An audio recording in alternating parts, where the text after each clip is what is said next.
Hello there, everybody. Thank you for watching Draft Sports and Entertainment. My name is Cole Martins, and in this episode, we'll be talking about the NASCAR Sprint Cup Series and the race at Pocono International Speedway. 160 lap race that was a very entertaining one indeed. And let's get right to the race right now, as we'll start off with the beginning of the race here. Our pole setter Denny Hamlin led the pack to the green flag, and he did not lead for that long, as the number 2 car, the Miller Lite car of Brad Keselowski, of the Red Apples car in this, for instance, for this week, took the lead right off the bat and was very dominant at the beginning of the race. And then we head to lap 33, where a very interesting thing happened on the track, as in turn 2, a fire was on the infield right next to the track against the wall. And they believe the fire came from the fireworks of the pre-race show, which apparently lit the grass on fire in the infield and had to bring out the caution flag for that one. Then we'll head to lap 75, where we were under caution again here in pit road. Jimmy Johnson, who looked like he had a very strong car in this race, got in a little bit of trouble as he was coming out of pits, hit Marcus Ambrose, damaged the entire right side of his car, and slid into Marcus Ambrose's pits. And he pretty much, I've never seen this happen before, but he backed right back into his pits, and his team started working on it. Hurt his chances in this race big time, and we'll see where he finished later on here in this race at the end of the show. Then we head to lap 80, where a caution comes out, where Dave Blaney wiped out in turn 1, bringing out another caution in this race. And on the restart of caution, Tony Stewart takes the lead from Brad Keselowski from a very good restart, and he brings his 2 Stewart-Haas racing teammates with him, as well as Kevin Harvick and Kurt Busch with him, as Stewart-Haas goes 1, 2, 3, and Brad Keselowski dropped back to 5th place. Then we off another caution on a restart. Again, the restarts were very exciting in this race, I should mention. They were going 4 or 5 wide, just going everyone on the big wide track of Pocono. And on the restart, Kurt Busch got around Tony Stewart to take the lead off in that one, and then 4 laps later, on lap 84, Stewart got right back around Kurt Busch to take the lead right back. Then we had to lap 116, where Kevin Harvick was running in 2nd place, and again, the unfortunate luck for Kevin Harvick. His tire had a cut in it, and he had to come into pits, which put him 2 laps down and ruined his day, where he had a very good car as well.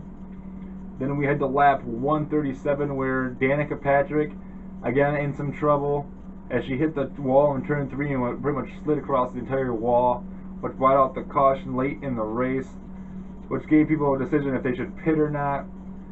Some did, some did not. And then we had to lap 143, where Casey Kane pretty much got shoved into the wall from my look by Kyle Busch, and just planted the wall hard coming out of turn 1 actually. And Carl Edwards tried to get on the brakes but could not, and slammed Casey Kane in the back end, destroying his car as well. And Casey Kane, after the crash, he thought, okay, maybe I can drive away from this. He tried to, going into turn 2, realized he didn't have brakes or something went wrong with his car going through turn 2, and slammed the wall again very hard, going pretty much close to full speed, and taking his car out of the race, and same with Carl Edwards. Then on the restart, Brad Keselowski is in the lead. I should mention here again, and in 6th place, Joey Logano, who had a very good car in this race as well, see him drop back off a sudden on the restart, and find out that his oil pressure stopped working and dropped him way back and ruined his day from a very good stopped his day from a very good finish. Then we head to lap 156, where Brad Keselowski and Dale Earnhardt Jr. were racing for the win.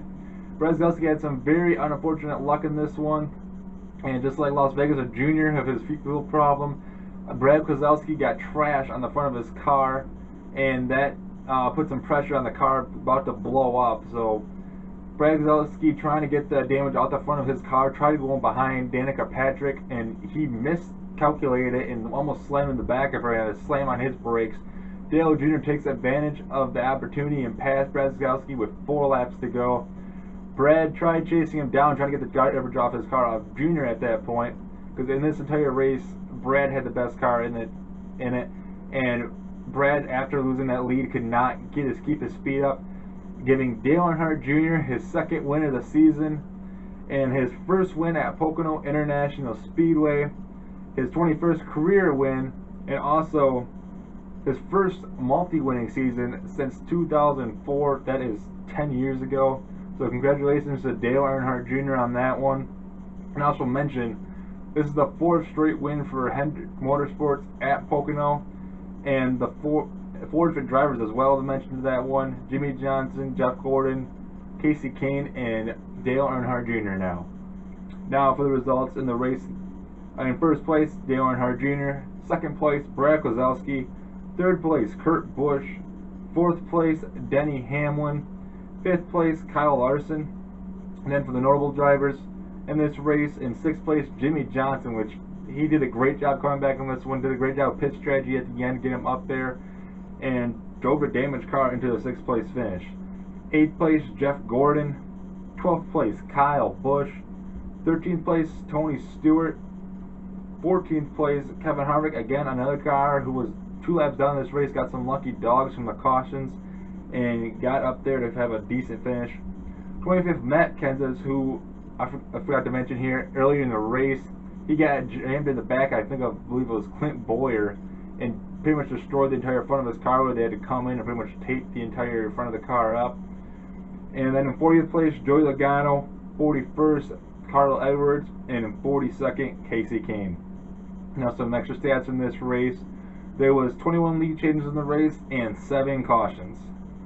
Now we head to the points, or the chase grid points standings here. And in first place after the race, Dale Earnhardt Jr. takes the points lead with 2 wins and 476 points. Then in second place is Jimmy Johnson with 2 wins and 475 points. Third place, Joey Logano with 2 wins and 418 points. Fourth place, Kevin Harvick with 2 wins and 403 points. Then we head to our 1-win drivers, as in fifth place is Jeff Gordon with 1 win and 498 points. Sixth place, Brad Keselowski with 1 win and 448 points. Seventh place, Kyle Busch with 1 win and 443 points. Eighth place, Carl Edwards with 1 win and 441 points. Ninth place, Denny Hamlin with 1 win and 420 points. And 10th place, Kurt Busch with 1 win and 283 points. Then we head to our non-winners, and first place of the non-winners right now is Matt Kenseth, who's in 11th with 482 points. In 12th place is Kyle Larson with 417 points. 13th place, Ryan Newman with 411 points. 14th place, Brian Vickers with 392 points. 15th place, Greg Biffle with 385. And in 16th place, Austin Dillon with 385. And then we have, that would finish the chase for the end right now. Those would be the 16 drivers in right now. And now 4 drivers that are close to Austin Dillon in the points here. As we have the 17th place, Clint Boyer, who has 382 points. In 18th place, Paul Menard at 380. 19th place, Tony Stewart with 368. And in 20th place, Eric Almirola with 360 points. Now for next week's race, next week they'll be heading to the 2-mile track of Michigan International Motor Speedway, or possibly called the fastest track in NASCAR.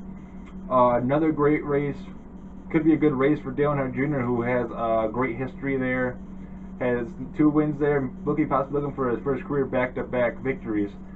Also a great track for Roush Fenway Racing, as they have a lot of history there, lots of wins. Speaking of wins, last year's winner of the event was Greg Biffle, so looking for his first win of the year, possibly locking a spot in the chase for him. The Michigan race will be this Sunday on Father's Day at 1 o'clock on TNT, so hope you guys watch that. I believe that will be it for this show. I'd like to hear what you guys got to think. Is Dale Jr. coming back in this one? Because it seems like he's having a great season. He's coming back to his old stature he had like in 2004. Again, I'm going to hear about the points thing as well. As you heard, Kurt Busch, who had only 200 points compared to everybody else who has 400. What do you guys think of that? What do you guys think of the race? I'd like to hear anything you guys got to say. I'd like to talk back to you guys. If you could please follow my Twitter page at News Giraffe, And please subscribe to my YouTube channel, like the video, that'd be great. And that will be it for me here. So I am Cole Martins, and thank you for watching that video. You guys have a great day.